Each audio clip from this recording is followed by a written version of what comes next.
नमस्कार. 9:30च्या बातमीपत्रात मी योगेश कोलते आपलं स्वागत करतो. सुरुवातीला एक नजर ठळक बातम्यांवर. वस्तू आणि सेवा कर परिषदेच्या बैठकीत करांच्या दराबाबत सहमती. वस्तुनिहाय 4 टप्प्यांमध्ये कर आकारणीला मान्यता.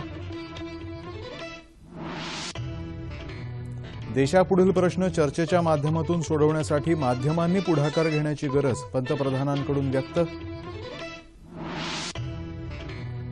आपत्ती जोखीम कमी करण्यासाठी महिलांचा सहभाग आणि नेतृत्वाला प्रोत्साहित करण्याचं पंतप्रधानांचं आवाहन. अद्याप ओआरओपी लागू न झालेल्या माजी सैनिकांचा प्रश्न येत्या 2 महिन्यात सोडवण्याचं संरक्षण मंत्री पर्रिकर यांचं आश्वासन.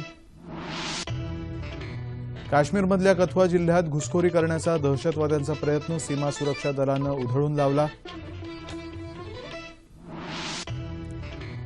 बुलढाणा जिल्ह्यात कोकरे आदिवासी आश्रमशाळेतल्या अल्पवयीन मुलीवर झालेल्या अत्याचार प्रकरणी 11 आरोपींना अटक, 2 जण फरार. आणि मुंबई नागपूर समृद्धी महामार्गाच्या कामांचा मुख्यमंत्र्यांनी घेतला आढावा. शेतकऱ्यांना फायदेशीर ठरणारे महत्त्वपूर्ण निर्णय जाहीर. आणि आता सविस्तर वृत्त. वस्तू आणि सेवा कर अर्थात जीएसटी परिषदेनं आज या कराचे दर निश्चित केले. या संदर्भात नवी दिल्ली इथं झालेल्या जीएसटी परिषदेच्या बैठकीमध्ये महत्त्वपूर्ण निर्णय घेण्यात आल्याचं केंद्रीय वित्तमंत्री अरुण जेटली यांनी सांगितलं. या बैठकीनंतर पत्रकार परिषदेत ते बोलत होते. जीएसटी परिषदेनं विविध वस्तू आणि सेवांसाठी 4 टप्प्यांमध्ये करांचे दर निश्चित केले आहेत. यामध्ये सर्वात कमी दर 5%, त्यानंतर 12%, 18% आणि सर्वाधिक 28% असे दर ठरवण्यात आल्याचं जेटली यांनी सांगितलं. वाढत्या महागाईवर नियंत्रण राखण्यासाठी सर्वसमावेशक विचार करूनच हे दर निश्चित करण्यात आले आहेत. ग्राहक किंमत निर्देशांकांतर्गत येणाऱ्या निम्म्या अत्यावश्यक वस्तूंवरती यापुढे कर आकारला जाणार नाही, तर सर्वसामान्यपणे वापरल्या जाणाऱ्या वस्तू 5% कराच्या अधिपत्याखाली येतील, असंही वित्तमंत्र्यांनी स्पष्ट केलं. दुसऱ्या आणि तिसऱ्या टप्प्यासाठी निश्चित केलेला 12% आणि 18% कर येत्या 1 एप्रिल 2017 पासून लागू होणार आहे. सध्या ज्या वस्तूंना 30 ते 31% असा कर आकारला जातो त्यांना नव्या जीएसटी प्रणालीनुसार सर्वाधिक असलेला 28% एवढा कर लागू होणार आहे.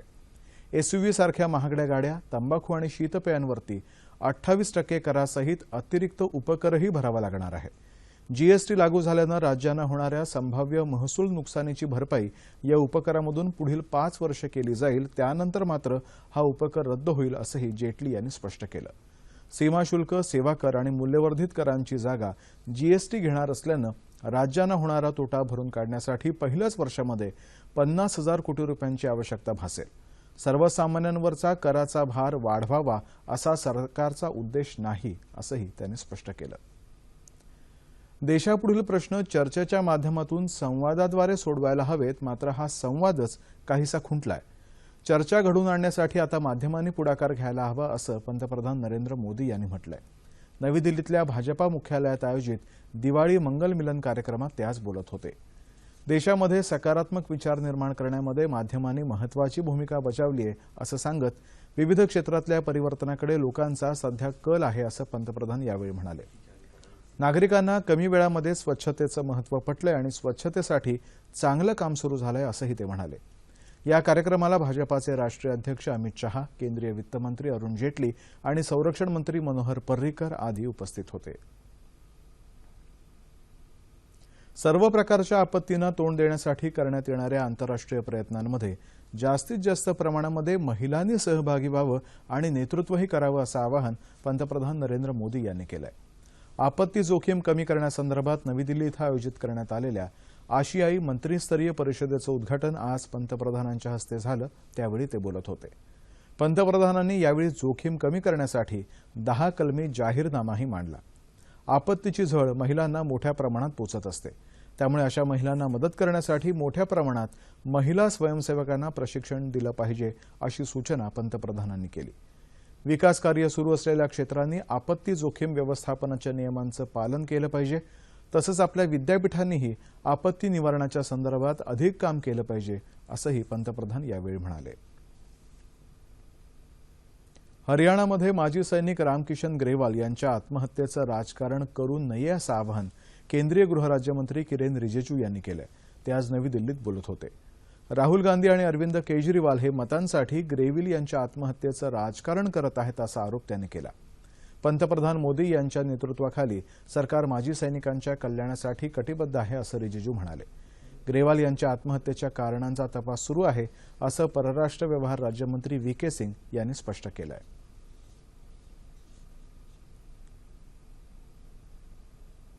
समान श्रेणी समान निवृत्ती वेतन अर्थात OROP अद्याप लागू न झालेल्या 1 लाख माजी सैनिकांचा प्रश्न येत्या 2 महिन्यात सोडवण्यात येईल अशी ग्वाही संरक्षण मंत्री मनोहर पर्रीकर यांनी दिली आहे.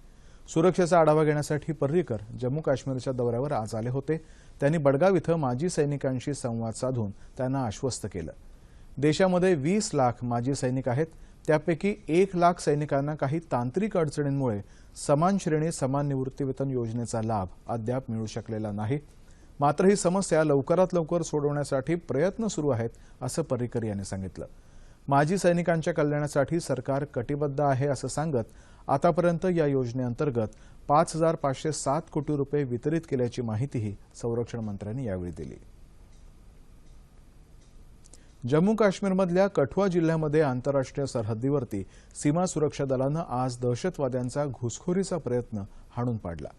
कठुआमधल्या हिरानगर परिसरात सरहद्दीवर 2 दहशतवाद्यांच्या संशयित हालचाली दिसल्यानंतर सीमा सुरक्षा दलानं गोळीबार केला आणि या दहशतवाद्यांना हुसकावून लावलं. गेल्या काही दिवसापासून सरहद्दीवर तणावाची स्थिती आहे. पाकिस्तानकडून वारंवार शस्त्रसंधीचं उल्लंघन होत आहे आणि भारतीय जवान त्याला सडेतोड प्रत्युत्तरही देत आहेत. देशातल्या रेल्वे मार्गावरती येत्या 5 वर्षांमध्ये 90% विद्युतीकरण करून कार्बन उत्सर्जन शून्यावर आणायचं रेल्वेचं उद्दिष्ट आहे अशी माहिती रेल्वे मंत्री सुरेश प्रभू यांनी दिली आहे. नवी दिल्लीत आयोजित एका आंतरराष्ट्रीय परिषदेत ते आज बोलत होते. 25,000 किलोमीटर रेल्वे मार्गाच्या विद्युतीकरणासाठी 25,000 कोटी रुपयांचा खर्च अपेक्षित आहे. यामुळे युवा वर्गासाठी रोजगाराच्या संधीही निर्माण होतील असं ते म्हणाले. विद्युतीकरणामुळे दरवर्षी 10,000 कोटी रुपयांच्या इंधनाची बचत होऊ शकेल. बुलडाणा जिल्ह्यातल्या पाळा गावातल्या कोकरे आदिवासी आश्रमशाळेमध्ये अल्पवयीन मुलीवर झालेल्या लैंगिक अत्याचार प्रकरणी 13 आरोपींपैकी 11 जणांना अटक करण्यात आली आहे, तर 2 जण फरार आहेत. यापैकी 10 जण शाळेतले कर्मचारी आहेत आणि 1 पदाधिकारी आहे. पीडित मुलगी दिवाळीच्या सुट्टीमध्ये घरी गेली असता तिनं लैंगिक अत्याचाराचा प्रकार आईवडिलांना सांगितला. त्यांच्याकडून हा प्रकार आमदार एकनाथ खडसे यांना समजल्यावरती खडसे यांनी बुलडाणा जिल्ह्याचे पालकमंत्री पांडुरंग फुंडकर यांना या गंभीर प्रकरणी कारवाई करण्याची विनंती केली. त्यानंतर हिवरखेड पोलीस ठाण्यामध्ये रीतसर गुन्हा नोंदवण्यात आला आणि पीडित मुलीकडून अत्याचारांबाबत माहिती घेण्यात आली. तिनं दिलेल्या माहितीनुसार पोलिसांनी 13 आरोपींपैकी 11 जणांना ताब्यात घेतलंय. या प्रकरणी अपर पोलीस अधीक्षक यशवंत सोळंके यांच्या मार्गदर्शनाखाली वरिष्ठ पोलीस अधिकारी श्वेता खेडेकर आणि पोलीस उपअधीक्षक रुपाली दरेकर तपास करत आहेत. पालकमंत्री पांडुरंग फुंडकर यांनी आज पीडित मुलीच्या कुटुंबियांची भेट घेऊन या प्रकरणाचा निषेध नोंदवला. यातल्या आरोपींविरोधात जलद गतीनं कठोर कारवाई केली जाईल असंही त्यांनी यावेळी सांगितलं. रात्रीच पोलीस डीवायएसपी मॅडम हे सर्व त्या ठिकाणी गेले. रात्री सर्व आरोपींना ताब्यात घेतलेला आहे. आता त्या मुली मुक्ताईनगर म्हणून इथे आलेल्या आहेत. त्या मुलीचं इन कॅमेरा स्टेटमेंट घ्यायला मी सांगितलेलं आहे. ताबडतोब त्या मुलीचं मेडिकल करायला मी सांगितलेलं आहे आणि फास्ट कारवाई आता याच्यामध्ये सुरू झालेली आहे. शेतकऱ्यांसाठी फायदेशीर अशा मुंबई नागपूर समृद्धी महामार्गासाठी आवश्यक असणाऱ्या लँड पुलिंगचं काम तातडीनं सुरू करण्याचे निर्देश मुख्यमंत्री देवेंद्र फडणवीस यांनी दिले आहेत. ते आज वर्षा निवासस्थानी झालेल्या बैठकीत बोलत होते. या महामार्गासाठी भूखंड पुनर्खरेदीचे दर निश्चित करून जमीन मोजणीचं काम लगेच सुरू करावं असे निर्देश त्यांनी संबंधित अधिकाऱ्यांना दिले. या प्रकल्पासाठी जमीन देणाऱ्या भूधारकांच्या पाल्यांना उच्च शिक्षणासाठी सुविधा उपलब्ध करून द्यायचा निर्णय राज्य शासनानं घेतला आहे. राजीव गांधी जीवनदायी आरोग्य योजना सर्व भूधारकांना विशेष बाब म्हणून लागू करणं, भूधारकांना व्यावसायिक प्रशिक्षण देण्यासाठी बृहद आराखडा तयार करून त्याची कालबद्ध अंमलबजावणी करणं आदी मुद्द्यांवरही या बैठकीमध्ये चर्चा करण्यात आली.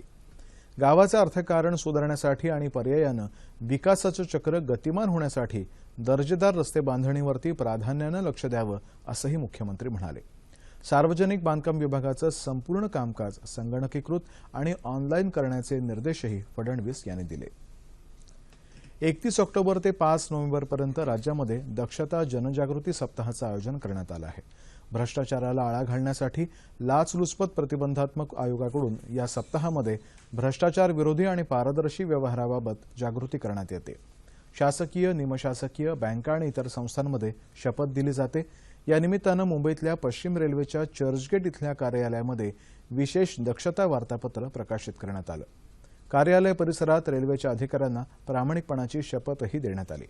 भ्रष्टाचाराला आळा घालण्यामध्ये आणि एकता कायम राखण्यामध्ये जनतेचा सहभाग या विषयावरती चर्चासत्रही आयोजित करण्यात आलं. नागपूरच्या मध्य रेल्वेच्या कार्यालयात रेल्वेच्या सर्व अधिकारी आणि कर्मचाऱ्यांना प्रामाणिकपणे आपलं कर्तव्य बजावण्याची शपथ देण्यात आली. यावेळी हिंदी आणि इंग्रजी भाषांमध्ये निबंध स्पर्धेचंही आयोजन करण्यात आलं होतं. राज्यातल्या भारतीय जनता पार्टी सरकारनं आपल्या 2 वर्षांच्या कार्यकाळामध्ये जाहीरनाम्यातली 60% आश्वासनं पूर्ण केली आहेत. स्वच्छ आणि पारदर्शक कारभार हे या सरकारचं वैशिष्ट्य ठरलंय, असं भाजपाचे प्रदेशाध्यक्ष रावसाहेब दानवे यांनी म्हटलंय. ते आज औरंगाबाद इथं पत्रकार परिषदेत बोलत होते. येत्या 3 वर्षात हे सरकार अजून भरीव कामगिरी करेल असा विश्वासही त्यांनी व्यक्त केला.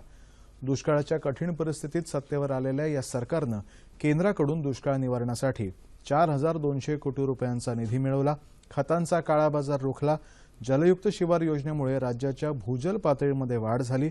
मृदा परीक्षण आणि पीक विमा योजनांचा फायदा खरीप आणि रब्बी पिकांसाठी शेतकऱ्यांना झाला. अशा अनेक योजना या सरकारनं प्रभावीपणे राबवल्या आहेत, अशी माहिती त्यांनी दिली. नवी मुंबई आयुक्त प्रकरणी सहयोगी पक्षांबरोबर कोणताही तणाव नाही. या संदर्भात बाजू मांडण्यासाठी आयुक्तांना अवधी दिलाय. कायद्यानुसार योग्य ती कारवाई केली जाईल, अशी ग्वाही दानवे यांनी यावेळी दिली. रस्त्यावर बेवारसपणे भटक्या कुत्र्यांचं निर्बीजीकरण आणि लसीकरण करायच्या मोहिमेला आज मुंबईत मुलुंड इथं सुरुवात करण्यात आली. केंद्रीय सामाजिक न्याय खात्याचे राज्यमंत्री रामदास आठवले यांच्या हस्ते या मोहिमेचा शुभारंभ झाला. खासदार किरीट सोमय्या, आमदार तारा सिंग आदी मान्यवर यावेळी उपस्थित होते. केंद्र सरकारचा पर्यावरण विभाग आणि नीलम वेलफेअर बोर्ड यांनी संयुक्तपणे ही मोहीम आखली आहे. 10 तज्ज्ञ डॉक्टरांचं पथक संपूर्ण मुंबईत दरमहा 1500 कुत्र्यांचं निर्बीजीकरण आणि लसीकरण करणार आहे. पनवेल शहरामध्ये पदपथांवर झालेल्या अतिक्रमणांवरती महापालिकेनं दंडात्मक कारवाईचा इशारा दिलाय. शहरातले बहुतांश पदपथ हे व्यापारी आणि विक्रेत्यांनी व्यापून टाकल्यानं पादचाऱ्यांची मोठी गैरसोय होत आहे. त्यामुळे शहरालाही बकालपणा आलाय आणि वाहतूक कोंडीची समस्याही वाढली आहे. अनधिकृत शेड उभारणाऱ्या कार्यालयांनी आणि दुकानाबाहेर सामान ठेवणाऱ्या सर्व व्यापारी आणि विक्रेत्यांनी स्वतः पुढाकार घ्यावा, असं आवाहन पनवेल महानगरपालिकेचे आयुक्त डॉ. सुधाकर शिंदे यांनी केलं आहे.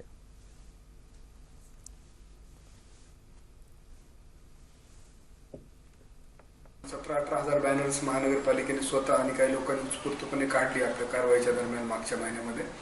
परंतु काही आता थोड्याफार प्रमाणात आम्हाला काल बॅनरविषयी काही कंप्लेंट्स आल्यात आणि आमच्या इन्स्पेक्शनच्या माध्यमातून सुद्धा काही गोष्टी आमच्या निदर्शनास आल्यात.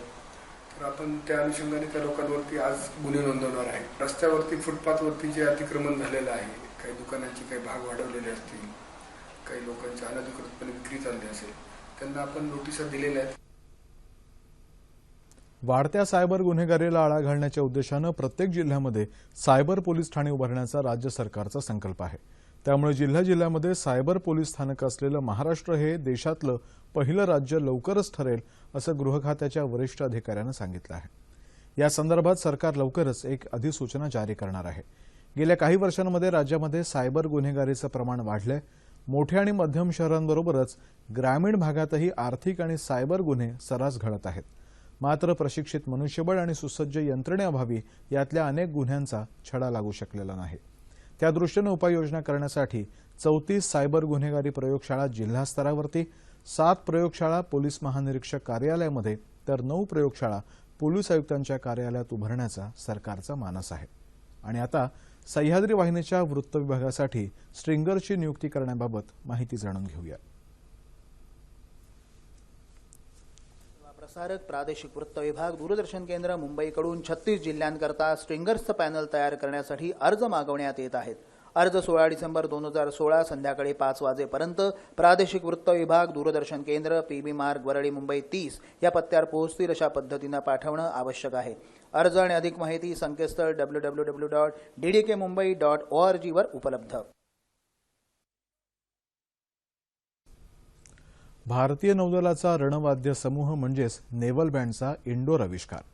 जगातील 3 महत्त्वपूर्ण बँडपैकी भारतीय नौदलाचा बँड आकाशवाणी मुंबईच्या सभागृहात काल सादर करण्यात आला। भक्तिसंगीत, शास्त्रीय संगीत, लोकसंगीत तसंच पाश्चात्य संगीताच्या काही धून यावेळी सादर करण्यात आल्या। नौदल कर्मचाऱ्यांच्या समूहानं ट्रम्पेट आणि बासरी या वाद्यांच्या सहाय्यानं हा बँड सादर केला। 4 डिसेंबरला असणारा नौदल दिन साजरा करायचा एक भाग म्हणून दरवर्षी या नेव्हल बँडचा आविष्कार मुंबईमध्ये ठिकठिकाणी केला जातो।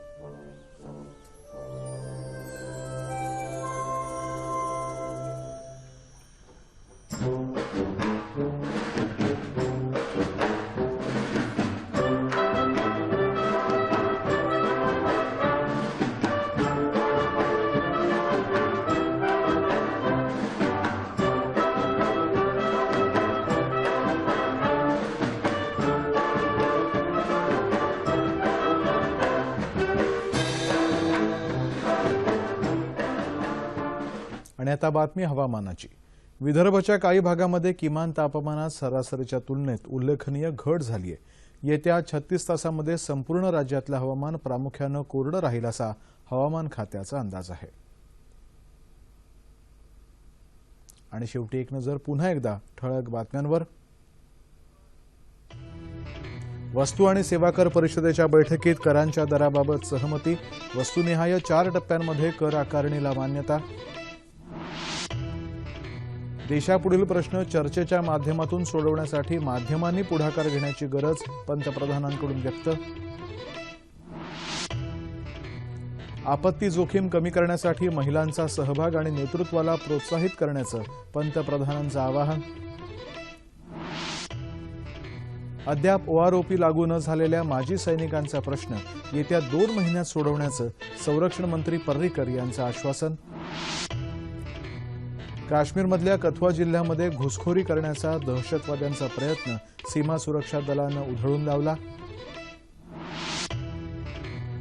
बुलडाणा जिल्ह्यात कोकरे आदिवासी आश्रमशाळेतल्या अल्पवयीन मुलीवर झालेल्या अत्याचार प्रकरणी 11 आरोपींना अटक, 2 जण फरार। आणि मुंबई नागपूर समृद्धी महामार्गाच्या कामांचा मुख्यमंत्र्यांनी घेतला आढावा। शेतकऱ्यांना फायदेशीर ठरणारे महत्त्वपूर्ण निर्णय जाहीर। याबरोबरच हे बातमीपत्र संपलं। पुन्हा भेटूया उद्या सकाळी 8:30 वाजता आपल्या सह्याद्री वाहिनीवर। नमस्कार।